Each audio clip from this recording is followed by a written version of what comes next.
Un rappel sur ce que l'on appelle deux événements indépendants, soit A et B, deux événements d'une expérience aléatoire, avec P de A, P de B différents de 0, c'est-à-dire que P de A et P de B sont tous deux non nuls.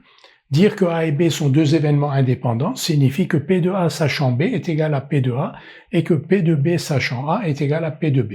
C'est-à-dire que la réalisation de B ne modifie pas la probabilité de réalisation de A. P de A sachant B est égal à P de A. Donc que B se réalise ou pas, la probabilité de A n'est pas modifiée. La même chose ici, P de B sachant A est égal à P de B. La réalisation de l'événement A n'influe pas sur la réalisation de l'événement B. Alors, P de A sachant B, comme vous le savez, c'est P de A inter B sur P de B. Donc ici, on a P de A inter B sur P de B. Donc P de A inter B égale P de A fois P de B.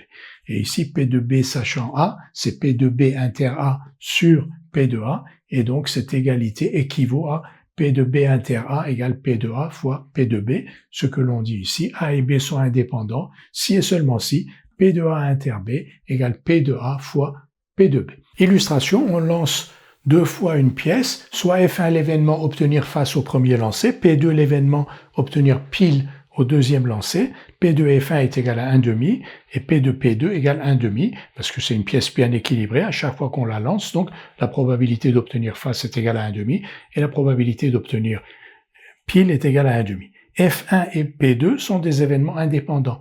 Le fait d'avoir obtenu face au premier lancé n'impacte pas le résultat du deuxième lancé. Donc, F1 et P2 étant indépendants, P de F1 inter P2, c'est P de F1 fois P de P2, c'est-à-dire 1,5 fois 1,5, c'est-à-dire 1 quart. Donc, la probabilité d'obtenir face au premier lancé et pile au deuxième lancé est égale à 1 quart. P de P2 sachant F1, quand on dit que P2 et F1 sont indépendants, donc ça veut dire que P de P2 sachant F1 est égal à P de P2. Le fait que F1 soit réalisé n'a pas d'impact sur la probabilité de P2.